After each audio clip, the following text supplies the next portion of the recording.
결혼, 2년차 동갑내기 신혼부부 새댁이에요. 지난 황금 연휴에 친구네 펜션에 놀러 갔다가 어이없는 일을 겪게 되면서 글을 적게 되었습니다. 어젯밤에 친구 전화를 받고 나름 받아쳤는데 무슨 유치원 아이 대하듯 선심 쓰듯 하니까 이런 거 좋게 얘기해주는 거란 식으로 얘기하는 친구 때문에 전화를 끊고 나서 분하고 답답해서 잠 못 이루다가 출근하자마자 도둑 험하고 있습니다. 중간중간 업무 때문에 흐름이 끊겨서 글이 다소 산만하거나 정리가 안 될 수도 있는데 양해 부탁드릴게요. 아마 이 글이 길어질 것 같습니다. 최대한 보기 편하게 정리해서 글을 적도록 하겠습니다.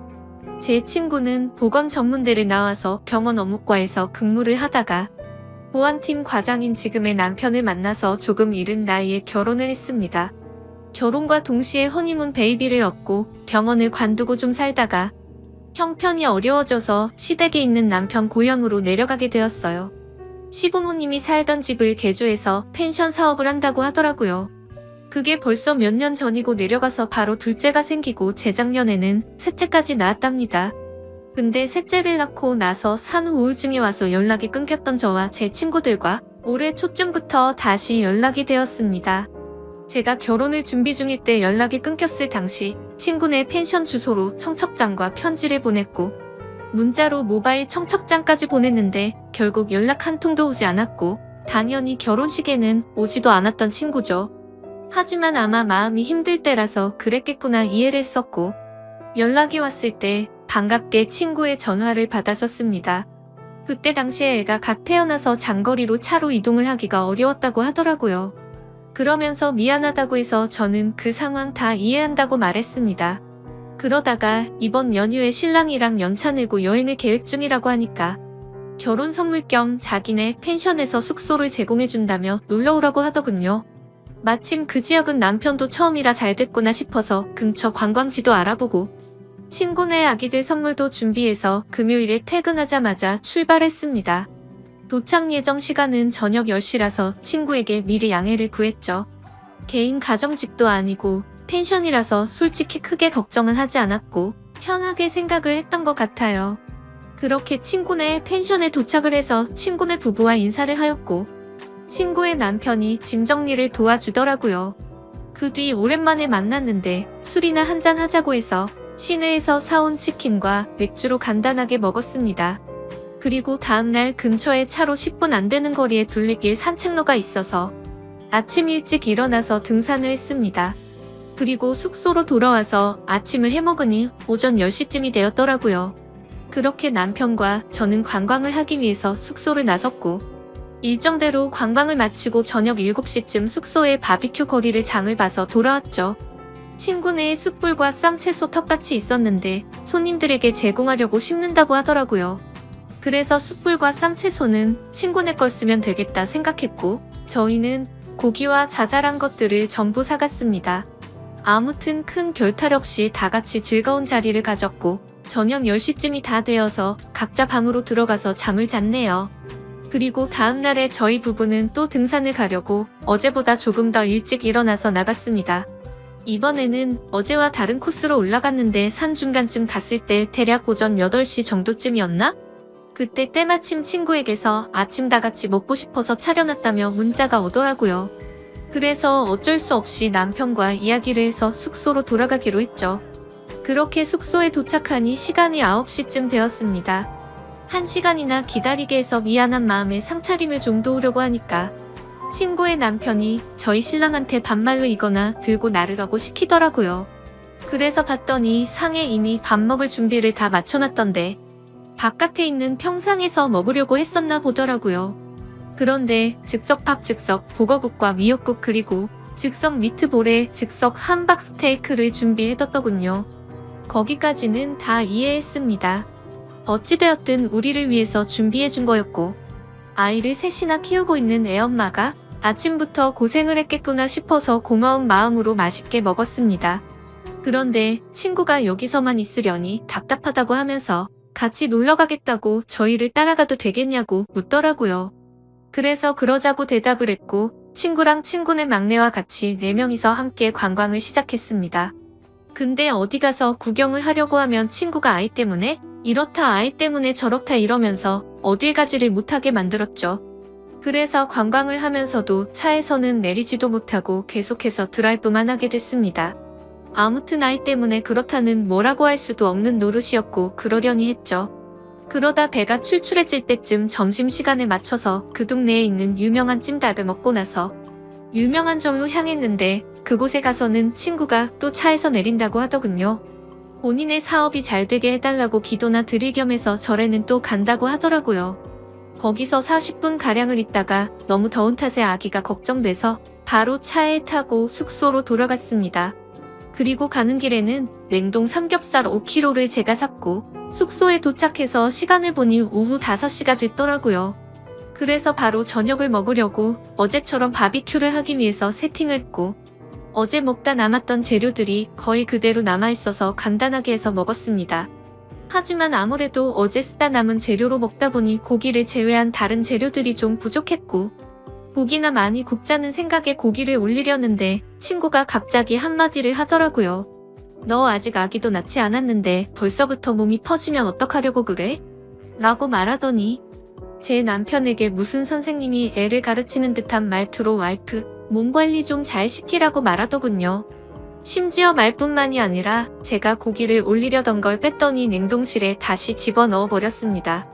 솔직히 많이 먹은 것도 아니었고 성인 4명에 유치원생 2명, 총 6명이서 한 근 정도밖에 안 먹었습니다. 기분이 많이 언짢았지만 문제를 키우기 싫어서 그냥 넘어갔고 식사 자리를 정리하고 시간을 보니 저녁 8시가 다 되었더라고요. 그래서 얼른 샤워를 마치고 방에서 잘 준비를 다 마치고 남편과 그날 가지 못한 곳 중에 꼭 가고 싶은 곳 2곳을 추려서 내일 집으로 갈 때 들렸다 가자고 얘기를 했습니다. 원래는 오후 1시 퇴실이라서 일요일에 무리해서라도 다 둘러보고 느즈막하게 푹 자고 일어나서 쉬다가 집으로 올라오려고 했는데 친구 때문에 모든 계획이 틀어졌던 거죠. 아무튼 기왕 멀리까지 온 김에 월요일에 좀 늦게 집에 가더라도 보고 싶은 건 다 보고 가자 싶었습니다. 그래서 결국 계획을 수정하고 동선을 확인하고 보니 저녁 9시가 되었더라고요. 저녁을 부실하게 먹어서 그런지 배가 고프길래 남편이랑 같이 차 끌고 근처 편의점에 가서 봉지라면이랑 소세지 그리고 팩으로 된 와인을 사서는 숙소로 돌아와서 먹고 있었죠. 그런데 그때 때마침 친구가 잠자리를 봐준다면서 저희 방으로 오더니 뭔가 표정이 좋지가 않더군요. 아무튼 별로 대수롭지 않은 일이라 그날 밤 잠에 들었고 다음날 준비를 다 끝마치고 아침 9시쯤 밖으로 나가봤더니 친구네는 아무도 일어나지를 않았더라고요. 저희를 제외하고는 한 팀이 더 있었는데도 불구하고 아직까지 자도 괜찮은 건가 싶었지만 피곤했나 보다 했죠. 괜히 깨우면 민폐일 것 같아서 인사를 하고 가려고 한참을 기다렸지만 기척이 없었습니다. 결국 저희 일정도 있고 올라가야 할 길이 멀어서 1시간 정도를 기다리다 깨우게 되었죠. 그러자 친구 남편이 밖으로 나오더니 누가 봐도 짜증이 난다는 말투로 얘기를 하더라고요. 벌써 나가시려고요? 1시 퇴실인데 더 쉬지 참 부지런하시네라고 하더니 저희가 묵었던 방 상태를 점검하러 들어가더군요. 그래서 친구네에게 선물을 주고 가려고 차 트렁크에서 선물을 빼고 있는데 그새를 못 참고 다시 친구네 방으로 들어가 버렸더라고요. 선물을 바닥에 두고 갈 수가 없어서 미안하지만 다시 한번 노크를 했습니다. 그리고 미리 준비한 봉투에 하루치 숙박비 정도의 조금 더 돈을 보태서 20만 원을 줬고 큰아이들 물놀이 용품과 막내 아이의 여름 내복과 우주복을 선물로 줬죠. 그제서야 제 친구도 부스스하게 나와서는 뭘 이런 걸 준비했냐고 하면서 머쓱해 하더라고요. 그래도 기분이 좋아 보이는 모습이어서 챙겨주길 잘했다고 뿌듯해하면서 인사를 나누고는 숙소를 나섰습니다. 아무튼 그날 남편과 가보지 못했던 곳을 여행하고 집으로 돌아와 보니 자정이 넘었더군요. 친구에게는 괜히 자는데 잠을 깨울까 봐서 다음날 아침에 일어나서 톡을 보냈고 밀렸던 집안일과 장을 보러 갔다 왔더니 그때까지도 답장이 없더라고요. 무슨 일이지 싶어서 확인해보니 제 메시지를 읽고서 답장을 안 하고 있었습니다. 그래서 그냥 아이들 때문에 정신이 없나 보다 하고 말았습니다. 근데 그날이 있고 나서 며칠이 지난 뒤 갑자기 친구에게서 전화가 오더라고요. 애들 때문에 많이 바빴지? 라고 웃으면서 말하자 돌아오는 대답이 너무 황당하고 냉담해서 어이가 없었습니다. 친구의 남편이 저희 부부가 아직 어리긴 한가 보다라고 했다면서 말해주더니 저희가 철이 없다고 하길래 친구가 저희 편을 들어주느라 진땀을 뺐다고 하더라고요. 그때 기분이 나빴던 선생님 말투로 말이죠. 그러더니 자신이 저를 생각하는 친구니까 그냥 넘어가 준 거지 남들은 그냥 뒤에서 욕해버리고 안 보면 그만이다 하고 말 거라고 하면서 앞으로는 행동 조심하라고 하더니 새겨들으라고 했습니다. 저는 도저히 친구와 친구 남편의 생각들이 이해가 되지 않아서 뭐가 그렇게 잘못됐냐고 되물었습니다. 그러자 친구는 하나하나씩 다 말해준다고 하더군요. 우선 첫날에 밤 10시에 늦게 도착했던 거랍니다. 저희가 상황을 미리 설명해서 토요일에 내려가기로 했는데도 굳이 괜찮다고 해서 칼퇴하고 바로 내려갔었죠. 그리고 개인 가정집인 것도 아니고 여러 사람들이 숙박하고 있는 펜션이었기에 조금 더 편하게 생각한 건 있습니다. 하지만 모든 상황을 미리 얘기도 했고 친구가 괜찮다고 해서 신경을 쓰지 않았습니다. 그런데 친구의 말은 저희가 늦게 온 탓에 술자리가 늦은 시간까지 이어졌고 그것 때문에 친구 남편이 피곤해했다네요. 그러면서 어른 배려를 전혀 안 했다고 하길래 어이가 없더라고요. 그래서 제가 친구에게 따지듯이 말했습니다. 아니 도대체 무슨 어른이냐고. 내가 너희 부모님을 뵈러 간 것도 아니고 친구 남편인데 어른 대접할 자리는 아니지 않아? 그러자 친구는 아 그래 대충 대답하고는 넘어가 버리더군요. 너무 불쾌하고 짜증났지만 말꼬리 잡고 다투기 싫어서 그냥 가만히 있었죠. 그리고 둘째 날 아침에 저희를 위해서 친구가 아침을 해주려고 생각을 하고 있었는데 저희가 너무 일찍 나갔답니다. 그날 저와 남편 방에서 즉석밥에다가 3분 카레로 대충 밥을 때우고 나갔죠. 근데 그때 시간이 아침 10시쯤이었습니다. 그때까지 일어나지도 않았으면서 그런 말 하는 거 맞냐고 물었더니 원래 아이를 키우고 그러면 조금 늦어지기도 한다고 하더라고요. 그러더니 아무리 친구 사이라도 그렇지. 펜션 주인인 자기네들을 불편하게 하는 것도 너무 애들처럼 앞뒤 생각 없이 행동을 한 거라고 하더군요. 무슨 헛소리를 하는 건지 이해가 되지 않아서 그냥 가만히 있었습니다. 그러자 친구는 또 다음 문제점에 대해서 지적하더군요. 바비큐를 먹을 때 친구 남편이 참나무 장작으로 구우면 훨씬 더 맛있다면서 일장연설을 했는데 그건 그러려니 했죠. 솔직히 좋은 말도 한두 번이야 좋지 계속 같은 말을 반복하니 좀 짜증이 났었습니다. 그래도 저희를 많이 신경 써주시는구나 생각하고 고마운 마음으로 먹었습니다. 근데 친구 남편이 화가 난 건 나무에 불씨가 꺼져가도 저희가 가만히 있는 게 어른 공경을 전혀 안 했다네요. 나무가 금방 불이 꺼져서 계속해서 보충을 해줘야 했는데 참나무가 창고에 있었습니다. 창고 키는 친구 남편의 허리춤에 고리를 끼워서 차고 있었는데 그걸 달라고 해서 꺼내오겠다고 해야지 어른 공경인가요? 그리고 솔직히 어른 공경이란 말도 너무 황당하고 웃깁니다. 아마 그 사람이 생각한 건 형님 대접을 생각했던 거겠죠? 나이 차이가 고작 해봐야 4살 차이였거든요. 아무튼 그게 형님 대접인지도 의문입니다. 저희 남편이 가만히 아무것도 안 하고 앉아 있었으면 잘못된 거겠죠. 근데 장작을 가지러 갈 때면 저희 남편은 장작을 넣기 편하게 불판 건져서 들고 있거나 옮겼고 나무를 집어넣으면 토치로 불 키우고 했는데 그건 뭐 가만히 있었던 건가요? 그리고 일요일 아침에 등산 중에 친구 연락을 받고 돌아왔던 때를 얘기하더군요. 그때 제 행동이 너무 애 같았다면서 이건 어디서부터 어떻게 손대야 할지 모르겠다면서 말하더군요. 내가 무슨 지 자식도 아니고 이딴 식으로 말하는 게 어이가 없었지만 어디 다 드러나 보자 싶어서 말해보라고 했죠. 자신이 아기를 등에 업고 밥을 차리고 있으면 얼른 달려와서 자신을 도와야 한답니다. 근데 그때는 저도 앞서 말했듯이 별로 기분이 좋지가 않았습니다. 원래는 산 정상까지 가려고 했음에도 등산 도중에 친구의 연락을 받고 고마운 마음에 계획을 취소하고 얼른 내려갔습니다. 그래도 1시간이 걸릴 거라고는 서로 몰랐으니 이해를 해줄 거라고 생각을 했었죠. 친구는 그게 아니었는지 제가 잘 잤냐고 물어봤더니 인사를 받지도 않고 무시하더라고요. 그래도 상 들고 나왔을 때 즉석유리 껍질도 같이 까고 쓰레기도 제가 다 치웠습니다. 그리고 식사를 마치고 나서도 수도가에서 접시도 제가 다 헹구고 형상에 있던 음식물이며 쓰레기 모든 걸 저 혼자서 다 정리했어요. 친구야말로 상 차린 거 전혀 없었습니다. 친구가 한 거라고는 3분 즉석 요리를 전자레인지에 넣고 3분씩 돌린 것뿐이고 상을 내올 때도 즉석밥을 그릇에 옮겨 담은 것도 아니고 즉석밥을 탑이라도 쌓은 듯이 들고 오던데 그거야말로 저는 상을 차려놨다라고 표현할 부분이 아니라고 생각했거든요.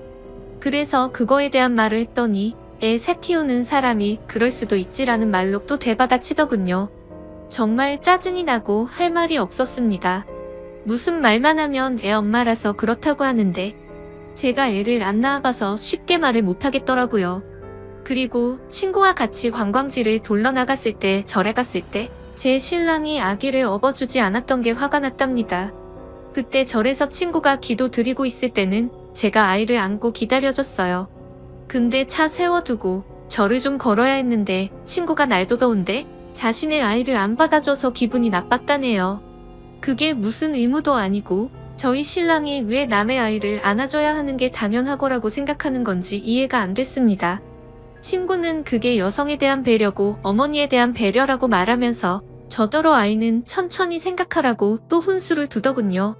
너 아이 낳으면 네 신랑 참 걱정된다며 제가 독박 육아하게 생겼답니다. 솔직히 친구 남편을 아침 저녁에만 잠깐 봐서 함부로 말은 못하겠는데 그 사람을 3일 동안 봐오면서 아기를 안고 있는 거 한 번도 본 적이 없었습니다. 그리고 유치원생 큰애와 둘째 아이랑 밥을 먹을 때도 고기 한 점을 입에 넣어주지를 않더군요. 그 다음으로는 냉동 삼겹살에 대한 문제를 지적하더라고요. 숙소로 돌아가는 길에 친구가 냉동 삼겹살 사서 들어가자고 해서 장을 보러 갔고 고깃값은 저희가 계산을 했습니다. 그러자 친구가 애들도 먹여야 하는데 생삼겹살도 아니고 냉동 삼겹살 사자고 했다고 고지곳대로 냉동 삼겹살을 골랐냐며 눈치가 없다더군요. 근데 웃긴 건 그 마트 주차장이 협소해서 좁은 곳에서 주차를 하느라 좀 오래 걸린 탓에 친구가 먼저 내려서 안에 들어가 있었고 신랑과 제가 뒤따라 가보니 이미 냉동 삼겹살을 썰고 있더라고요. 아마도 자신이 계산을 하려고 해서 냉동 삼겹살로 골랐는데 저희가 계산을 했더니 생삼겹살이 아니라 냉동 삼겹살로 샀다고 트집을 잡는구나 싶더군요. 그리고 그날 밤 친구가 하는 말이 어떻게 밤에 쥐새끼처럼 숨어서 둘이서만 뭐 먹을 생각을 하냐고 합니다. 상식적으로 펜션에 놀러가서 뭘 먹던지 말던지 그건 여행 간 사람의 자유 아닌가요?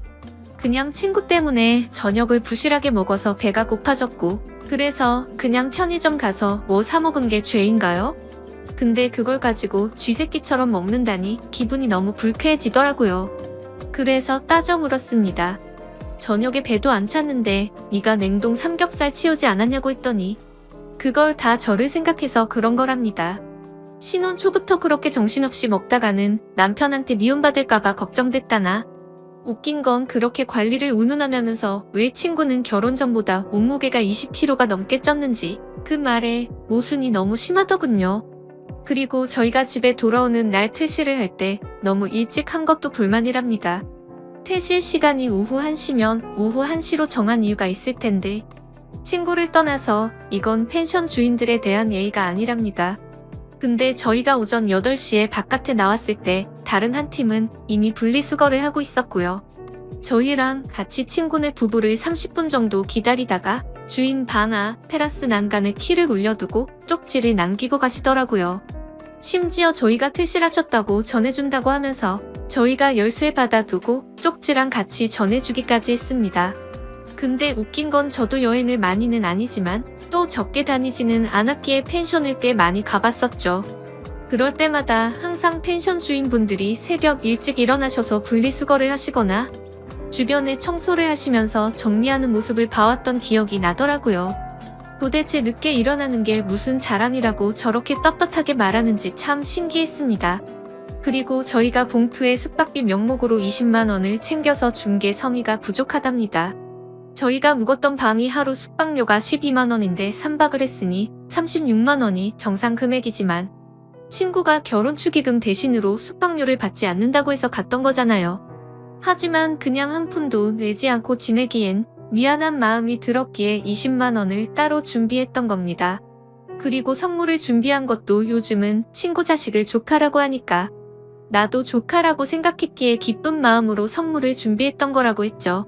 그러자 친구는 그건 고맙긴 한데 아무리 그래도 방값이 36만 원이고 바비큐도 한 번에 추가 2만 원인데 그 말만 되풀이 하더라고요.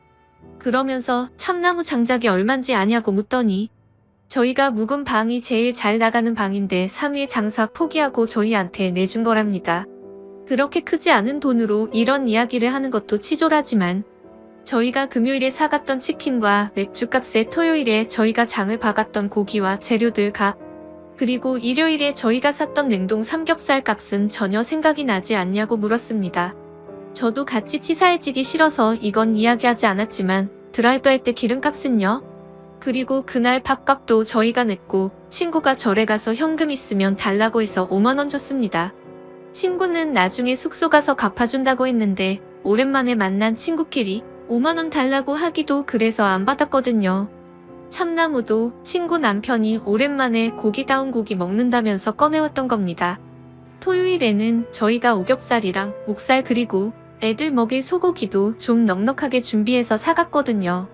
그런 식으로 치면 저희도 알게 모르게 세세하게 배려한 것도 많았고 치사할까봐 안 따지고 넘어간 것도 많은데 참 기분이 나빠지더군요. 저희한테 숙박비 받지 않는다고 하더니 그저 숙박비 벌려고 저희를 불렀나 싶더라고요. 그리고 펜션에 손님도 없던데 뭘 우리 때문에 손님을 못 받은 것처럼 얘기를 하냐고 하니까 저희한테 내준 방이 제일 인기가 많은 방인데 저희한테 내줘서 예약을 받지 못했다고 하더군요. 솔직히 말해서 이런 말까지 직접적으로 하지는 않았지만 12만 원 정도짜리 펜션을 많이 경험해봤지만 친구네 펜션 그렇게 썩 좋지가 않았습니다. 있는 거라고는 침대 하나와 싱크대 정도의 가스레인지도 없이 버너를 놔뒀더군요. 그냥 정확히 떠오르는 건 시골에 가면 있을 법한 민박집 수준이었습니다. 그냥 다른 펜션들에 비해서 저렴한 가구들을 배치했구나라는 생각이 들 정도였고 펜션을 오픈한 지 얼마 안 됐음에도 가구들을 중고로 구매한 건지 다 낡았더라고요. 아무것도 모르고 오면 이곳 펜션이 좋기 20년은 넘었다고 생각이 들었을 겁니다. 심지어 주인의 성향이라도 보여주는 듯이 홍문이 벽지에 떨어진 부분은 맞지도 않는 벽지로 땜빵을 해뒀더군요. 솔직히 기분이 나빠서 이런 것까지 다 따지려다가 너무 큰 상처로 남을까 봐서 크게 한숨 한번 쉬고서 참았습니다. 근데 그러자 또 그 가르치려는 듯한 말투로 그러더라고요. 그래도 곧 옛날 사람이라고 너 안목은 있는 것 같더라 하더군요. 애들 선물 보니까 내복 소재도 좋고 어쩌고 오가닉이 어쩌고 저쩌고 선물은 잘 사왔다면서 잘했답니다. 무슨 선물을 해주고 나서 고맙다는 말을 들을 일이지 칭찬을 받는 상황이 기분이 참 묘하더군요. 그리고 도착 연락을 바로 하지 않은 것도 기분이 나빴답니다. 집에 도착했으면 간단히라도 톡을 남겨야지 초대해준 사람은 집에 잘 갔나 걱정하고 있는데 하지 않았대요. 그냥 배려 자체가 없는 인간들 같았다고 하더라고요. 정말 아직도 부모 품에서 벗어난 지 얼마 안 된 게 저희 부부 두 사람에게서 티가 난다고 하더군요. 그래서 평소에 저녁 10시쯤에 자길래 잠 깨울까봐 다음날 아침 일찍 했다고 하니까 저녁 11시까지 안 자고 기다리다가 잠들었다네요. 그리고 자신의 휴대폰은 무음이라서 툭 남겨도 알람 없는데 무슨 상관이냐며 몇 시에 도착을 했건 연락을 남겼어야 한답니다. 솔직히 친구가 무음인지 아닌지 제가 어떻게 알겠습니까? 그냥 다른 친구들을 봐도 결혼해서 애 낳은 친구들한테는 저뿐만 아니라 다들 늘 조심했거든요. 혹시라도 애 힘들게 재웠는데 알람에 깨울까 봐서요. 그래서 정말 급한 일 아니면 저녁 8시 이후로는 연락을 잘 안 하다 보니 습관이 되었었죠. 근데 이게 그렇게 철이 없다는 소리를 들을 정도인가요?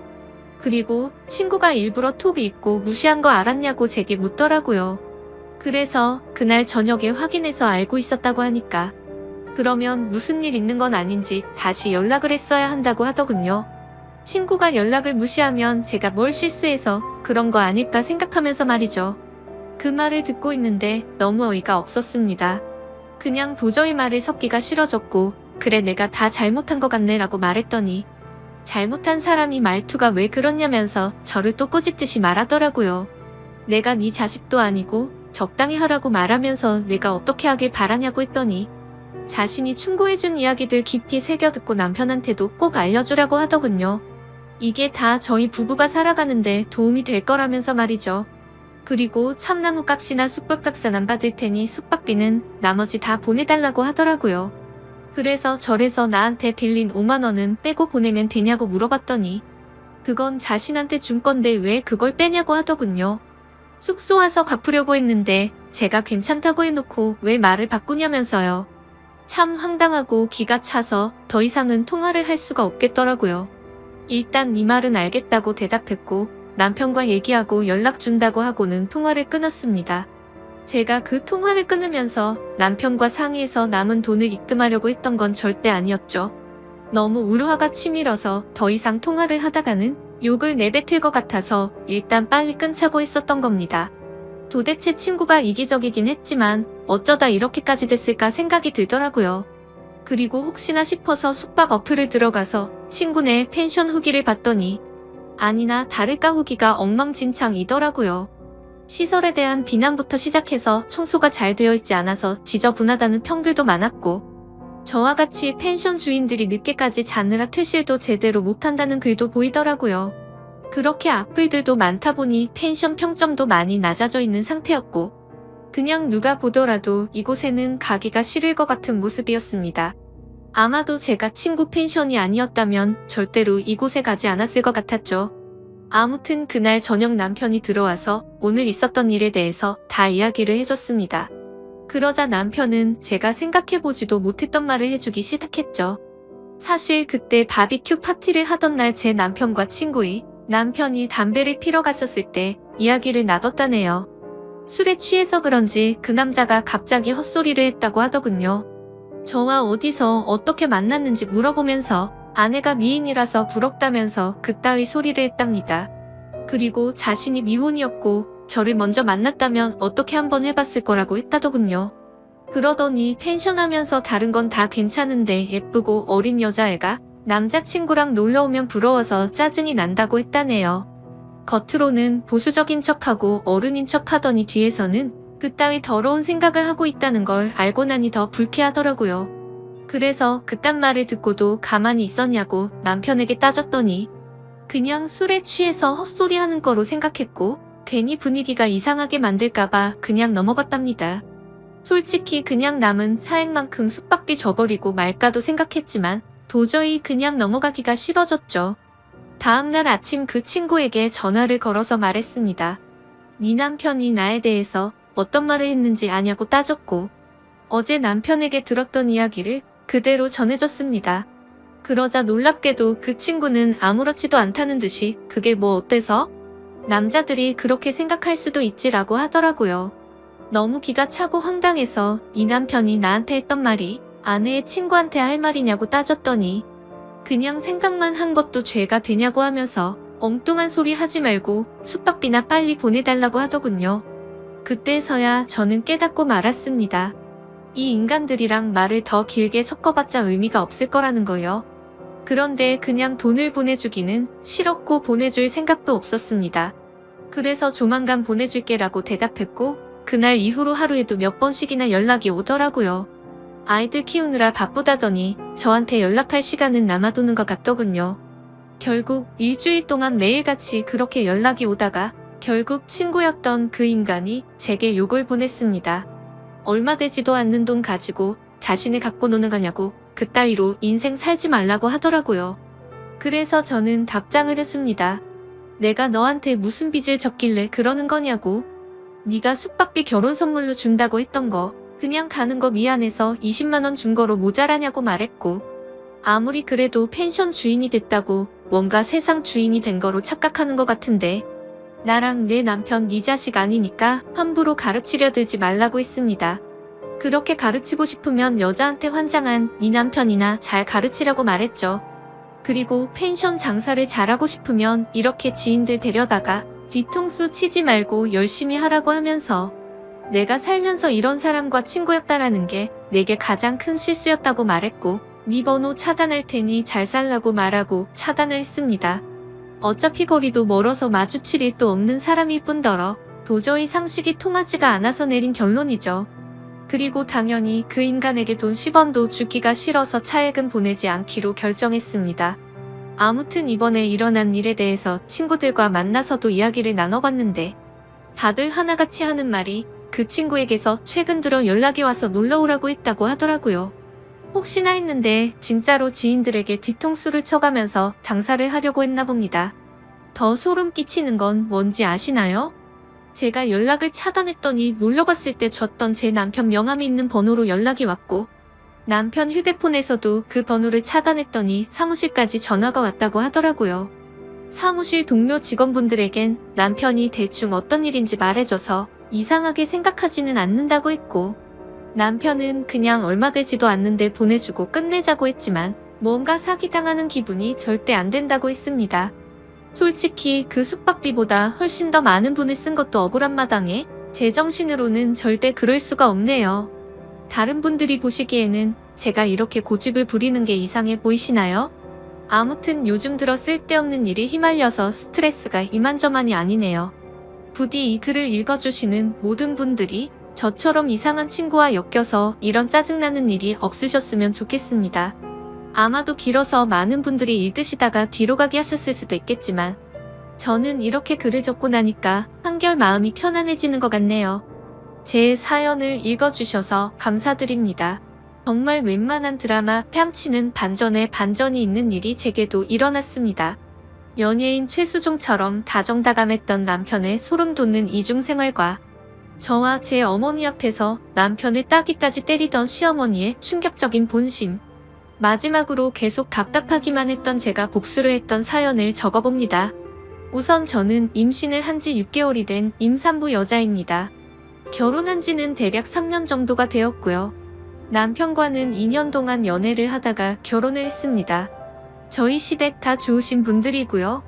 시댁과 친정 그리고 저희 집 세 집이 전부 다 가깝고 온한 성격 가지신 분이 없어서 별 문제 없이 잘 지내고 있었습니다. 시어머님이랑 제 친정엄마랑 같이 운동도 하는 사이셨으니 뭐 말 다 했던 거죠. 저는 현재 임신 중이라 일을 쉬고 있고 남편은 평범한 회사원이에요.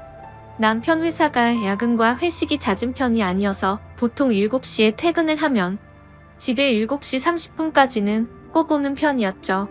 제가 임신을 하고 나서부터는 귀가 시간을 더 칼같이 지켜줬습니다. 매주 일요일마다 남편이 조기 축구에 나가지만 이것도 뭐 아침 8시에서 9시쯤 나가서 늦어도 오후 2시쯤에 들어오는 편이었습니다. 연애를 할 때부터 남편이 워낙 운동을 좋아해서 이건 저도 이해를 해주고 있었죠. 힘들게 일하고 집에 들어와서도 항상 집안일도 잘 도와줬습니다. 유독 빨래 널기를 싫어하긴 했지만 웬만한 건 다 해줬죠. 임신 3주 만에 알았는데 그때부터 지금까지 계속하는 건 아기를 생각하면서 배에 뽀뽀하기, 동화책 읽어주기, 잠이 들기 전에 아가랑 얘기도 나눌 만큼 다정했습니다. 일을 하면서도 오전, 오후 그리고 퇴근 전 이렇게 반드시 3번씩은 전화통화를 했고요. 그러다 어느 날부터인가 제가 의심 아닌 의심을 하게 된 계기는 바로 축구의 날이었습니다. 남편 축구팀에 남편 대학 동기도 있는데 그 동기 와이프가 저랑 친구라 자주 보는 편이었죠. 그런데 몇 달 전 아침에 비가 오는데도 축구를 하러 간다고 하더라고요. 그냥 비 맞으면서 하기로 했다고 하길래 뭔가 이상하긴 했지만 그러냐고 알았다고 했는데 남편이 우산을 안 가지고 나가더라고요. 그래서 저는 여보 우산 하면서 바로 집 밖을 따라 나갔는데 남편은 벌써 엘리베이터를 타고 내려가고 있길래 저도 곧바로 따라 내려갔습니다. 지하까지 내려와서 번뜩 차에 우산 있을 텐데 괜히 따라 내려왔나 싶었지만 그래도 기왕 내려온 김에 혹시 모르니 우산을 줘야겠다고 생각해서 남편 차를 찾아 이리저리 둘러보니 남편이 트렁크에서 뭘 꺼내고 있더라고요.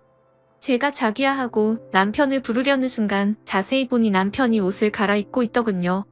도대체 왜 주차장에서 유니폼을 갈아입는 거지 싶었는데 다시 자세히 보니까 유니폼이 아니라 제가 한 번도 보지 못했던 옷으로 갈아입고 있더라고요.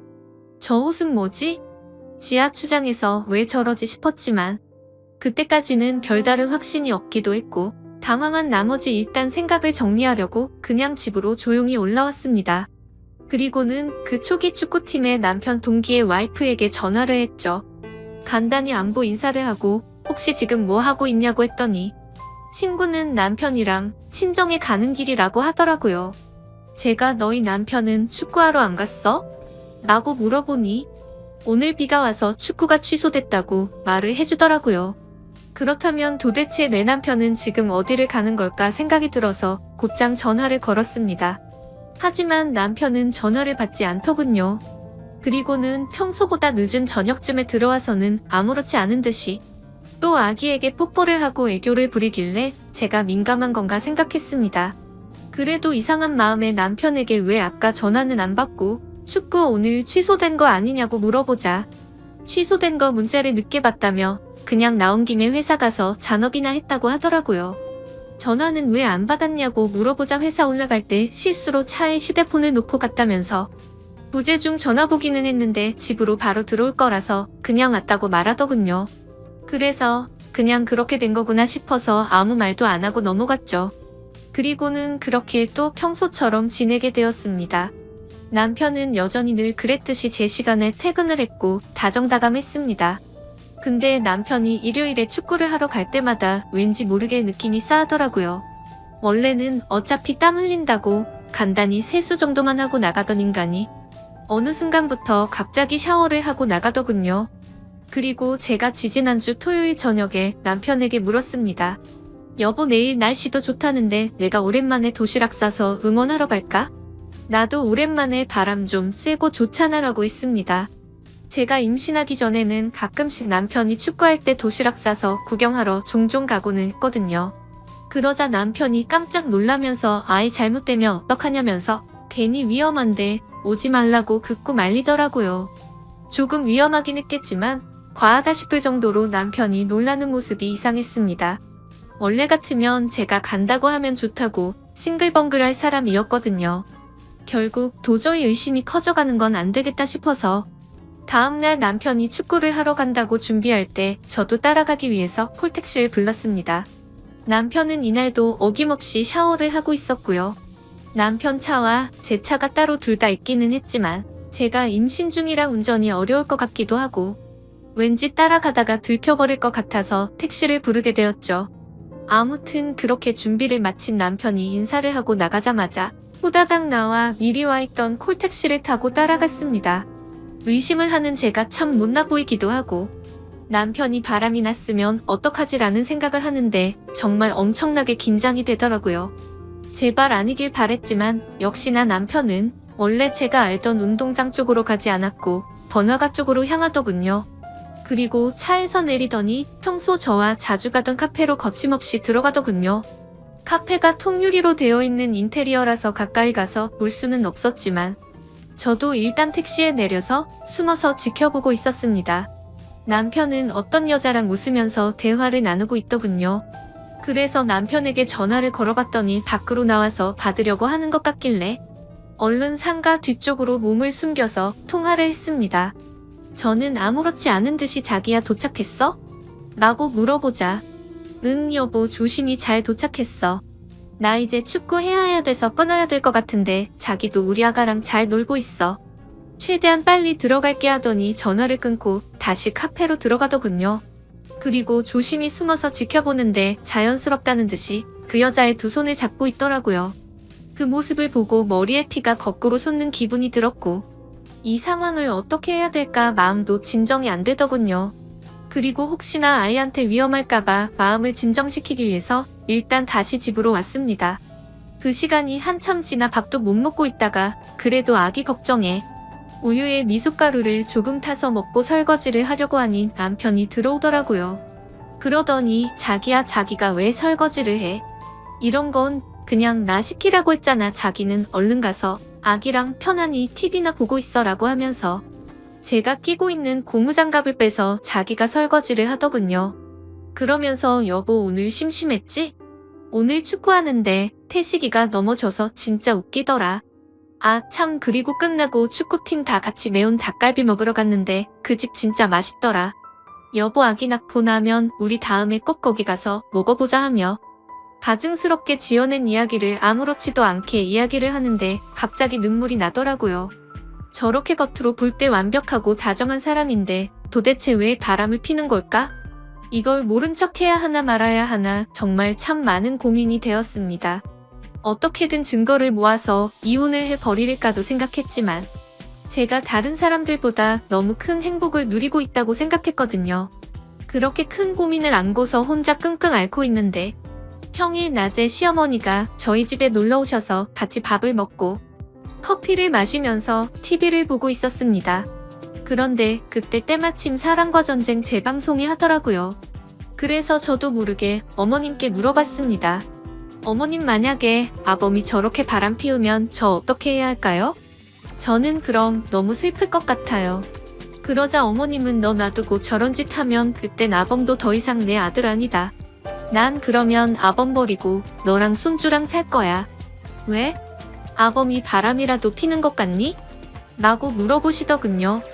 그리고는 혹시라도 그런 일이 생기거든 친구나 친정 쪽에 얘기하면 상황이 복잡해질 수도 있으니까 나한테 얘기하라고 말씀을 하시더라고요.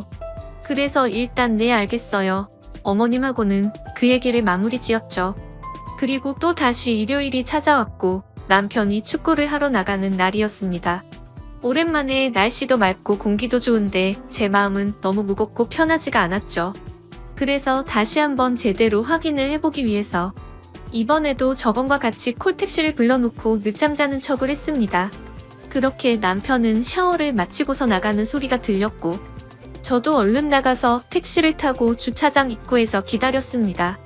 남편은 또 옷을 갈아입고 있는지 아니면 먼저 나가버렸는지 지하 주차장에서 남편의 차가 나오지를 않더라고요. 이렇게 놓쳐버린 건가 싶어서 당황해하고 있는데 택시 아저씨도 계속 재촉하시고 정말 답답해지더라고요. 그런데 그때 때마침 남편 차가 지하 주차장에서 나왔습니다. 그래서 택시 기사님께 아저씨 저 차 좀 따라가 달라고 말하자 택시 기사님이 저를 되게 불쌍하게 쳐다보는데 정말 불쾌해지더군요. 아무튼 그런 게 중요한 게 아니었으니 다시 한번 빨리 따라가 달라고 말했습니다. 남편 차를 따라가 보니 또다시 번화가로 향했고 이번에는 2층에 있는 카페로 가더라고요. 그곳도 저와 몇 번 가봤던 곳이었기에 익숙한 곳이었습니다. 인터넷에 찾아보니 이혼과 관계없이 일단 증거부터 남기라고 하셔서 휴대폰 카메라를 켜고서 남편을 따라 2층으로 올라갔습니다. 2층에는 네일샵과 스크린 골프장 등 여러 가게가 있었기에 다른 사람들이 보더라도 제가 밖에서 서성거리는 모습이 어색해 보이진 않았습니다. 그리고 그 카페도 통유리로 되어 있었기에 몰래 숨어서 남편을 볼 수가 있었죠. 남편은 저를 등지고 창가 자리에 앉아 있었고 제 시야에 마주 앉은 여자의 얼굴을 보이더군요. 그래서 바로 사진을 몇 장 찍었고 그때 때마침 그 여자가 화장실을 가려고 하는지 자리에서 일어나더라고요. 저는 그 모습을 보고 들킬까 봐서 얼른 숨으려고 했죠. 그런데 생각을 해보니 저 여자는 내 얼굴을 모를 텐데 라는 생각이 들었고 좀 더 자세히 그 여자의 얼굴을 보고 싶어서 저도 그 여자를 따라서 화장실로 들어갔습니다. 화장실 문을 열고 들어가 보니 그 여자는 세면대에서 화장을 고치고 서 있더라고요. 그 모습을 보자마자 정말 화가 끝까지 치밀어 올랐지만 여기서 망칠 수가 없어서 참았습니다. 저는 분노를 참아가면서 옆에서 손을 씻으며 슬쩍슬쩍 그 여자의 얼굴을 살폈죠. 근데 제가 임신을 해서 자격지심이 들었던 건지 그 여자의 옷차림도 너무 예뻐 보였고 관리를 잘했는지 몸매도 좋은 것 같고 얼굴도 참 예쁘게 생겼더라고요. 당연히 나이도 저보다 어린 것 같았습니다. 말을 걸어보려고 했지만 이건 아니다 싶어 그냥 집으로 돌아왔어요. 돌아오는 발걸음이 얼마나 무겁던지 뱃속에 있는 아기 때문에 울지 않으려고 했는데 결국 참지 못하고 눈물이 나오더라고요. 최대한 울지 않고 다른 생각을 하고 싶어서 TV를 보고 책을 봤지만 제 머릿속엔 그 여자와 남편만 떠오르고 정말 미치겠더군요. 그러다 오후 3시가 다 되어갈 때쯤 남편이 집으로 돌아왔습니다. 그러더니 또 제 배에 뽀뽀를 하고 다정다감한 말투로 저한테 말을 걸더라고요. 하지만 저도 더 이상은 그 사랑스럽던 남편의 손길도 남편 목소리도 다 듣기 싫고 역겹게 느껴졌습니다. 말도 하기 싫었고 짜증이 나서 남편을 뿌리쳤더니 남편이 당황해하면서 왜 그러냐고 집에 혼자 있어서 심심했냐고 묻더라고요. 그러면서 제게 미안하다고 애교를 부리는데 너무 짜증이 확 나서 너 나 몰래 요즘 누구 만나니? 라고 말했습니다. 그러자 남편의 표정은 급격히 어두워지더니 얼음이 되더라고요. 제가 절대로 모를 거라고 생각한 것 같더군요. 그래서 저는 따지듯이 말했습니다. 말 없는 거 보니 맞나 보네. 내가 내 입으로 말해줄까? 아니면 네 입으로 말할래?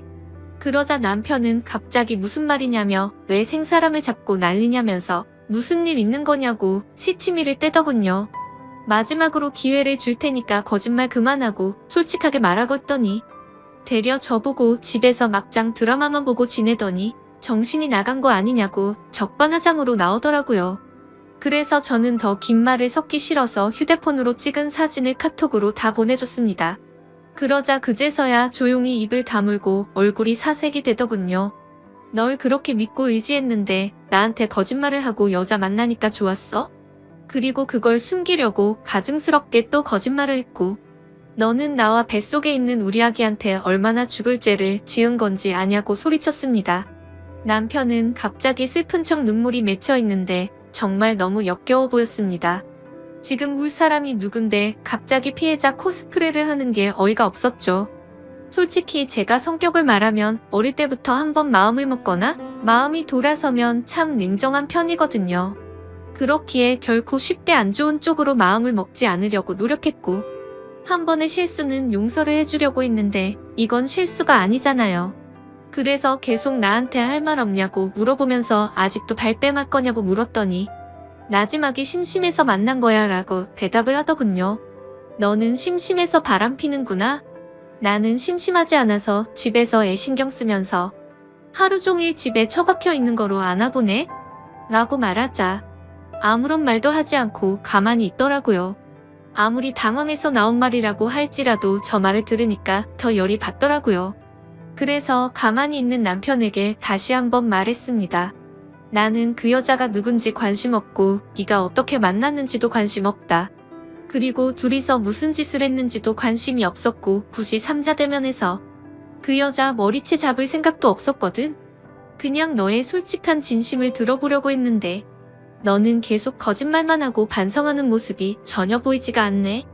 이제 네 말은 믿음이 가지도 않고 앞으로 어떡할지 시간이 필요할 것 같다. 내가 나갈 테니까 신나서 이 여자 집에 들일 생각은 하지 마라. 이 집은 내 거니까. 그렇게 저는 문을 쾅 닫아버리고 나와버렸습니다. 이 집도 저희 부모님이 사주신 집이었음에도 도저히 그 집에서 있기가 싫더라고요. 그리고 남편 보고 내 집이니까 네가 나가라고 하고 싶었지만 아직 당장은 시댁에까지 말하고 싶지 않은 생각이 들었기에 제가 나왔습니다. 남편이 진짜 정신이 나간 거라면 그 여자를 만나러 갈 테지만 정신이 있는 놈이라면 갈 곳은 시댁밖에 없었으니깐요. 아무튼 저는 그렇게 집을 나와서 친정으로 10분 정도 걸어갔는데 임신을 하고 많이 걷지 않다가 걸어서 그런 건지 허리도 너무 아프고 발도 아프더라고요. 친정에 도착하니 5시쯤이었습니다. 아빠는 아직 회사에서 안 들어오셨고 엄마는 연락도 없이 왜 왔냐고 놀라시더군요. 무슨 일 있냐면서 싸웠냐고 여지껏 살면서 이런 적 없지 않냐고 하시더니 갑자기 장난스럽게 웃으면서 왜? 김서방 바람이라도 폈대? 라고 하시는데 그 말을 듣고 참았던 눈물이 펑펑 쏟아지더라고요.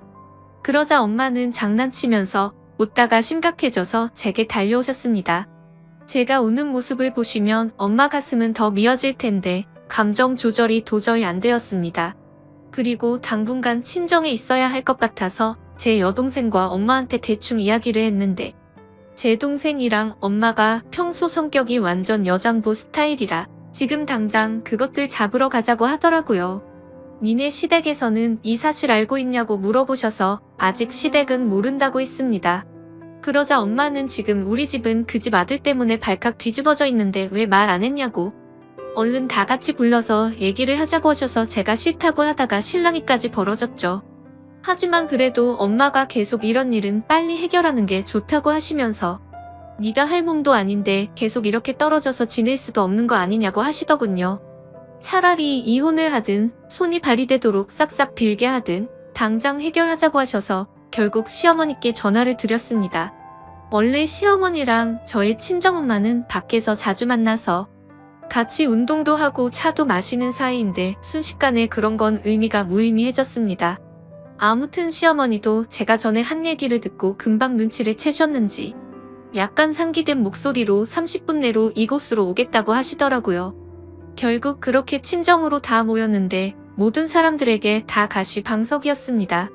정적이 흐르던 중 시어머니께서 어떻게 된 건지 아범이 먼저 말해보라고 말문을 트셨습니다. 하지만 남편은 그냥 아무 말도 하지 못하고 계속해서 입을 다물고 있더군요. 지가 사람이라면 제 엄마랑 시어머니가 계신 곳에서 무슨 말을 어떻게 하겠어요. 결국 저희 엄마가 입을 열었습니다.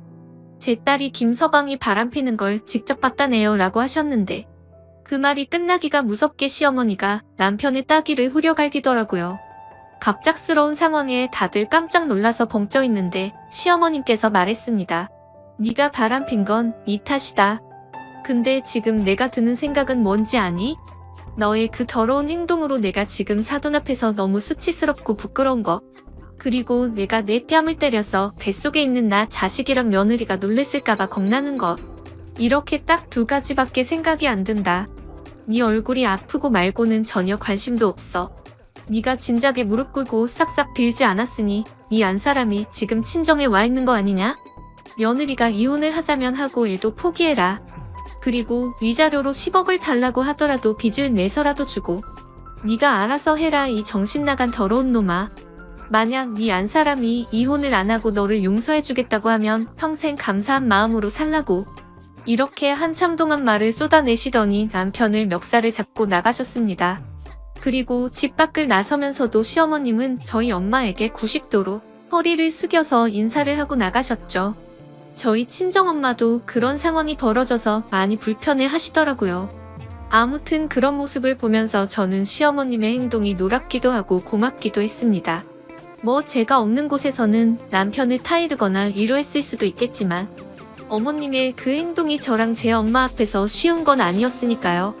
남편이 외동으로 자랐고 어머니께서 어렵게 제 남편을 가지셨다고 들었습니다.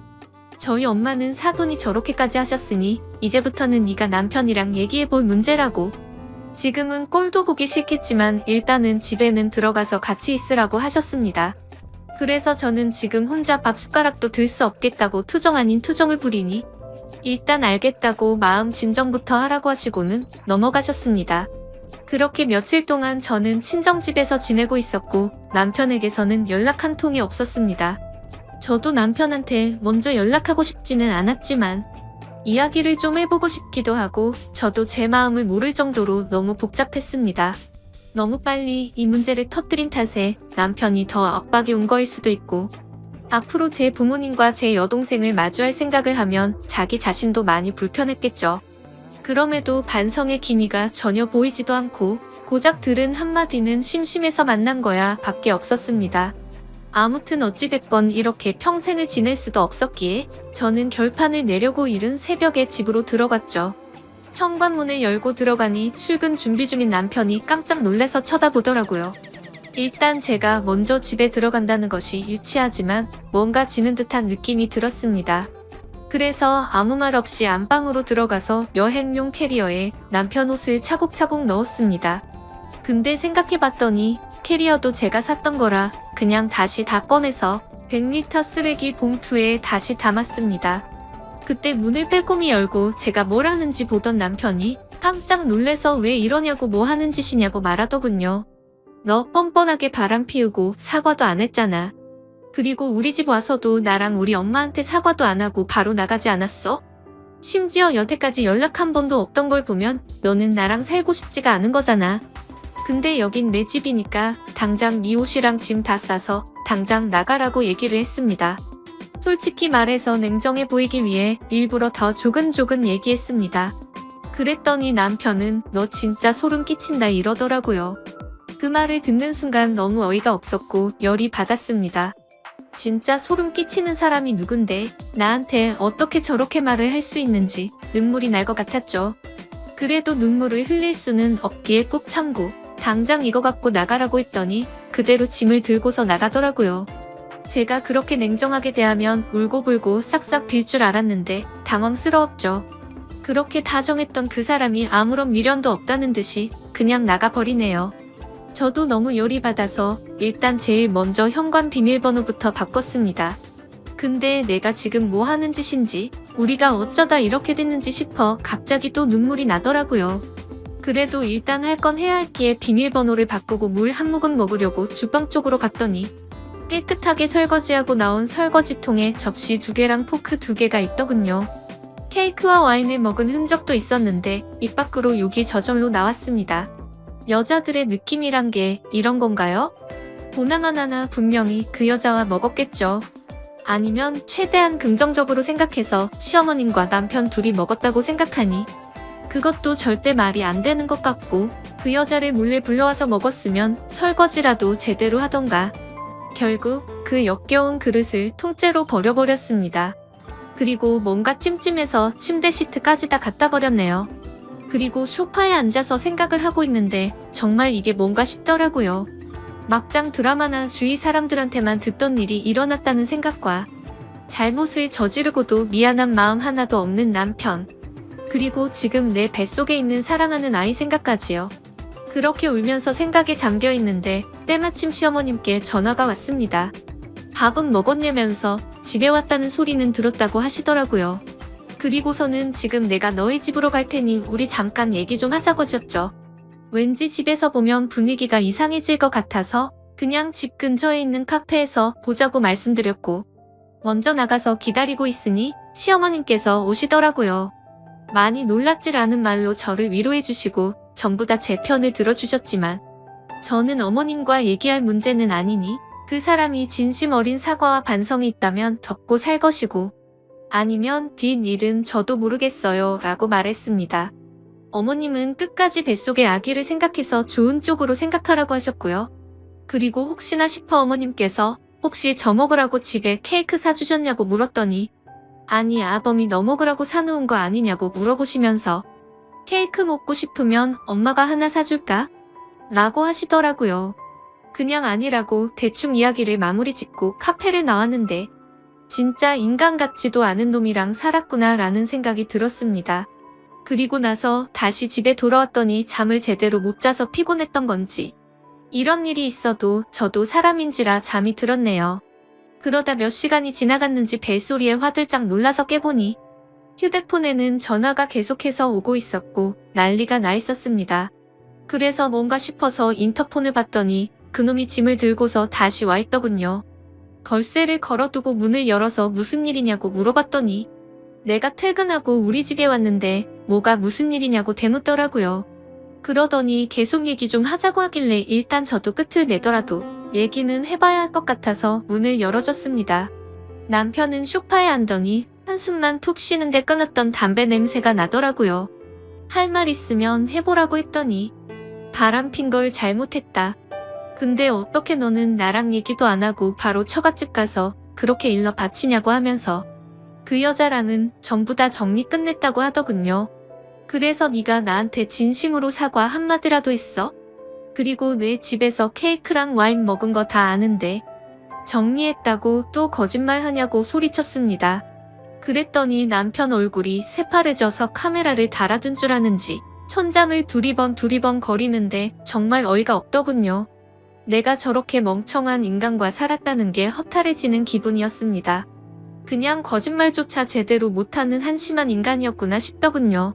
그러더니 사실 아직까지는 정리를 하지 못했고 깔끔히 정리할 수 있게 시간을 달라고 하더군요.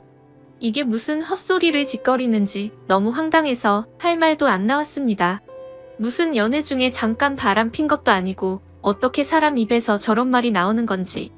임신해서 배가 불러있는 제게 기다리라고 말을 하는 게 너무 열이 받더군요. 저도 결국 더 이상 참지 못하고 여태 쌓아놨던 말을 다 꺼냈습니다. 사실 연애 때부터 남편 쪽에서 금전적으로 문제가 많았어요. 이것도 다 따지고 들려면 책 한 권 나올 텐데 너무 길어지니 대충 말씀드리자면, 남편은 남편 집에 빚을 갚느라 결혼할 때 신혼여행비만 부담했습니다. 금전적으로 남편보다 제가 여유로운 상황이었지만 돈 가지고 그러면 남자가 기죽을까봐 아무 말도 하지 않았습니다. 그런데 남편 하는 짓이 너무 꼴보기가 싫어서 그동안 참고 참았던 말을 다 터트려버렸네요. 근데 한번 터지니까 말이 주체할 수 없을 정도로 술술 나오더라고요. 그동안 저도 모르게 진짜 많이 쌓여 있었나 봐요. 그랬더니 남편이 하는 말이 네가 그래서 내가 바람핀 거야. 그 여자가 못 사는 편이라 그 여자 앞에서는 나도 어깨 펴고 당당히 걸을 수 있더라. 넌 돈 많아서 좋겠네. 부모 잘 만나서 참 좋겠다. 너 지금 돈 가지고 이러는 거 평생 잊지 않고 살아줄게. 이렇게 말하더니 또 집을 나가 버리더라고요. 진짜 너무 황당하고 어이가 없었습니다. 저는 학교를 다니던 시절부터 엄청 노력해서 제 목표인 직업을 가져서 돈을 모은 거였고 그걸 제 노력의 대가라고 생각하며 살아왔는데 남편은 저렇게 말을 하더라고요. 그동안 남편 기죽지 않게 하기 위해서 옷도 좋은 것만 사서 입혔고 용돈도 전혀 모자르지 않게 줬다고 생각했는데 남편의 자격지심인지 아니면 저것도 제가 욱해서 나온 말에 이때다 싶어서 말을 한 건가 싶더군요. 아니면 진짜로 그동안 내 앞에서 기가 죽어서 그런 건지 전혀 모르겠더라고요. 아무튼 그날 이후 남편은 며칠 동안 집에 들어오지 않더군요. 그러던 중 갑자기 시어머님께서 집으로 찾아오시더니 아범과 연락이 되냐고 묻더라고요. 며칠 전부터 전화를 했는데 계속해서 받지를 않는다고 하시면서 말이죠. 그래서 저는 며칠 전에 얘기하다가 집을 나갔는데 그 이후로 연락이 안 된다고 말했습니다. 근데 웃긴 건 그날 그렇게 이야기를 마치고 나서부터 갑자기 시부모님이 매일같이 저희 집에 오시더군요. 그래서 참고 참다가 시어머니께 조심히 말씀드렸습니다. 지금 여기 계신다고 남편이 오지도 않을 거고 반성의 기미도 하나도 보이지 않았다고요. 그리고 집에도 전혀 들어오지 않을 것 같은데 저도 이러면 더 이상 남편을 용서해 줄 수가 없을 것 같다고 말했습니다. 그래서 그런데 어머님 아버님께서 이렇게 저희 집에 오셔서 계시면 얼굴 마주하고 있는 게 많이 불편하다고 말씀을 드렸죠. 그러자 어머니는 갑자기 태도가 돌변하시더니 자기 눈에 흙이 들어가도 이혼은 절대로 안 된다고 하시면 불같이 화를 내시더라고요. 제가 잘못한 것도 아닌데 왜 나한테 화를 내시는지 도저히 이해가 안 되었죠. 아무튼 그날 이후로 시부모님이 찾아오셔도 문을 열어주지 않았고 혼자 지내기에 무서워서 제 친동생 보고 같이 와서 지내달라고 했습니다. 그냥 친구랑 함께 지낼까도 생각했지만 제 친동생이 와 있는 게 더 좋겠다 싶더라고요. 그리고 제 동생과 함께 남편에게 사람을 붙였습니다. 이렇게까지는 정말 하고 싶지 않았는데 시부모님과 얘기를 하다 보니 넋을 놓고 있을 수는 없겠더라고요. 근데 요즘 세상 참 무섭더군요. 입금을 해주고 남편 핸드폰 번호와 얼굴 사진, 그리고 직장과 자동차는 무엇인지 기본적인 사항들만 알려줬더니 실시간으로 문자와 전화가 오고 사진도 계속해서 보내주더라고요. 만약에 인화를 원하시면 인화해서 퀵으로 보내준다고까지 말하더군요. 참 놀라우면서도 이런 경험을 하고 있다는 게 정말 씁쓸했습니다. 그리고 지금 남편의 휴대폰 통화 내역 조회를 마친 상태이고 신용카드 내역서는 꼼꼼히 보진 않았지만 이번 기회에 밖에서 그 여자와 돈을 얼마나 쓰고 다녔는지 알게 되었습니다. 심지어 제 카드인데도 불구하고 더럽게 많이도 긁었더군요. 이렇게까지 양심도 없는 놈인지 몰랐습니다. 그리고 역시나 남편은 회사 퇴근 후에 알콩달콩 신혼처럼 그 여자 원룸에 가서 살고 있더군요.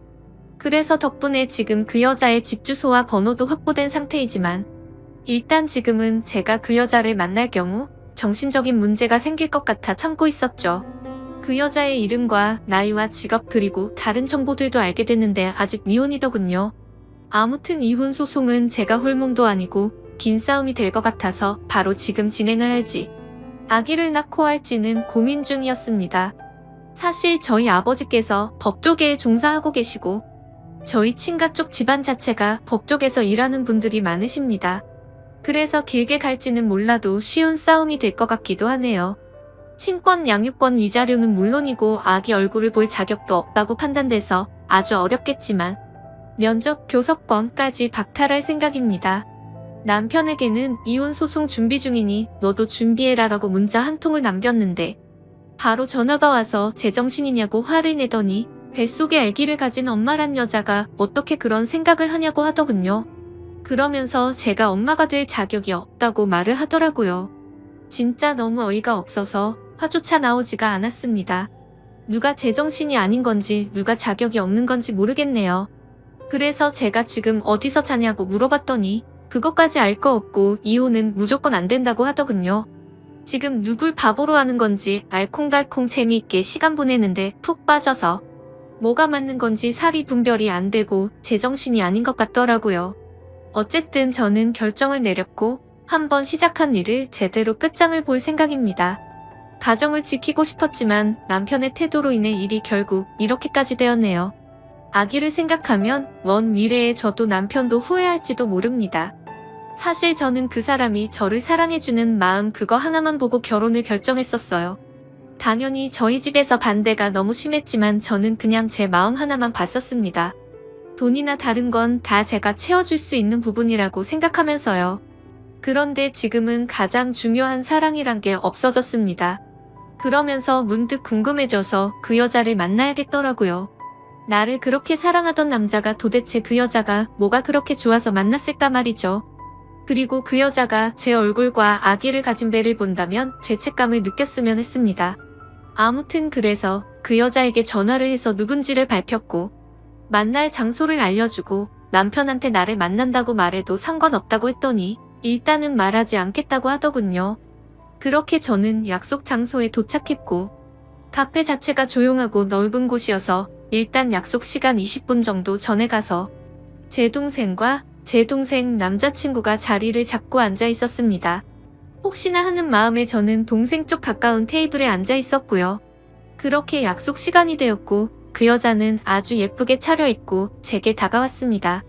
아마도 저를 만난다고 더 신경을 쓴 것 같은 모습이었어요. 저는 그녀에게 만나고 싶었다고 인사를 했고 잠깐 동안 정적이 흘렀습니다. 드라마를 보면 여자 얼굴에 물을 붓고 따귀를 때리고 그러던데 그럴 분위기는 전혀 아니었죠. 이야기를 나눠보니 남편이 저와 결혼 전부터 둘은 이미 알던 사이였고 저희 결혼식 때도 왔었다고 하더군요. 참고로 저는 이 여자의 존재를 전혀 몰랐습니다. 그리고 남편과는 우연히 얼마 전에 만났고 남편이 유부남인 줄 알면서도 서로 마음을 돌릴 수가 없었다고 하네요. 임신한 사실은 오빠가 얘기를 하지 않아서 자신도 몰랐다고 하더군요. 정말 제 앞에서 오빠 오빠 하면서 얘기하는데 기분이 참 더러웠습니다. 나는 지금 너희 때문에 이혼을 하려고 한다. 그쪽 생각은 어떠냐고 물으니 자기는 아직 어려서 오빠와 결혼할 생각은 없는데 그냥 오빠가 좋다고 말하더라고요. 계속 이런 식으로 얘기를 하는데 정말 너무 화가 나서 말문이 턱 막히더라고요.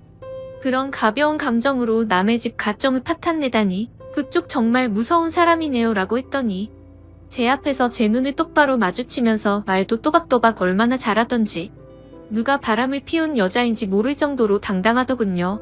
그래서 뭐가 그렇게 당당하냐고 물었더니 오빠가 그쪽이랑 있으면 기가 많이 죽는다고 하던데 왜 그런지를 알겠네요.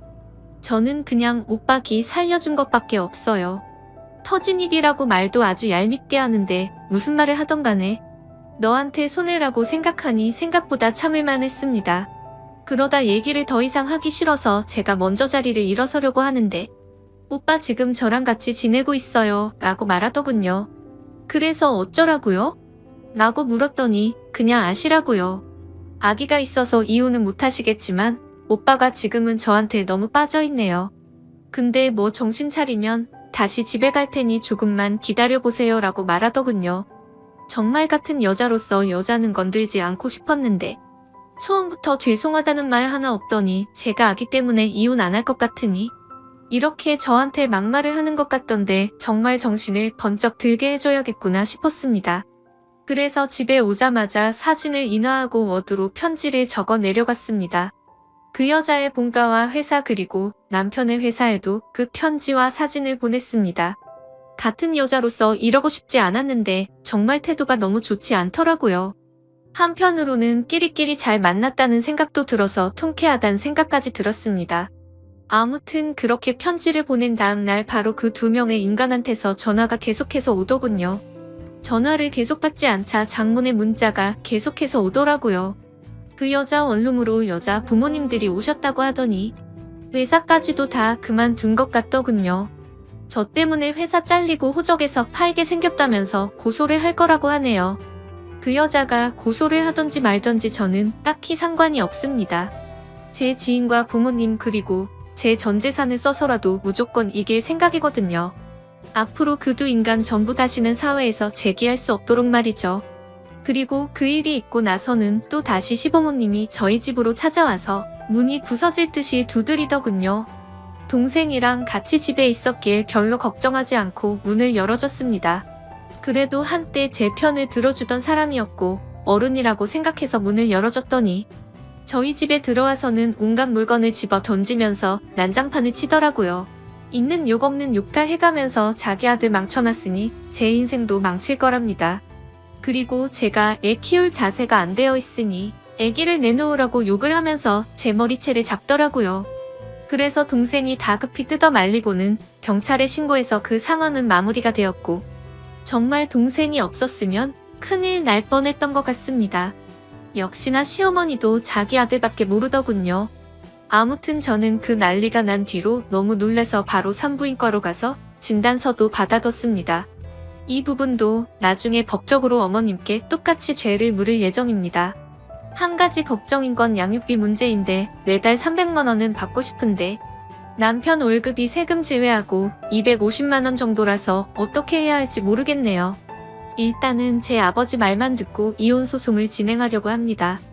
솔직히 이것저것 궁금한 것도 많고 묻고 싶은 것도 많은데 아버지한테 물어보기도 참 껄끄럽더라고요. 그냥 아버지가 알아서 제가 좋은 쪽으로 되게 해주실 거라 믿고 있습니다. 그리고 제가 돈을 내고 있는 남편 카드도 다 정지해놨는데 저한테 문제로 돈 없다고 난리 피우더니 저더러 돈으로 뒤통수나 맞으라고 와있네요. 내 돈을 내가 보존하겠다는데 왜 저렇게 파렴치한지 진짜 황당하더군요. 진짜 뭐에 씌인 사람처럼 갑자기 저러는데 끝까지 사과는 없었습니다. 그리고 현재는 일단 시댁 쪽이나 그 여자나 전부 다 아주 흥분 상태라서 집을 비우고 저는 친정에 들어와서 있고 휴대폰 번호도 다 바꿔버렸습니다. 그러자 하루는 남편이 술에 취해서 저희 친정엄마한테 전화를 해서 꼬장을 피웠다고 하더라고요. 정말 지금 제정신이 아닌 건지 시간이 가면 갈수록 더 정이 떨어지네요. 아무튼 지금 상황은 이렇습니다. 이제 법정에서 볼 날만 남았네요. 저는 인과응보라는 말을 심하게 믿는 편이에요. 그래서 반드시 남편과 그 여자의 죄값을 톡톡히 받아낼 겁니다. 어쩌면 저도 이렇게 모질게 대하는 게 나중에 죄를 받을지도 모른다는 생각도 들지만 그래도 지금으로서 최선의 방법을 택했다고 생각하려고요. 긴 글인데 이렇게 읽어주셔서 진심으로 감사합니다.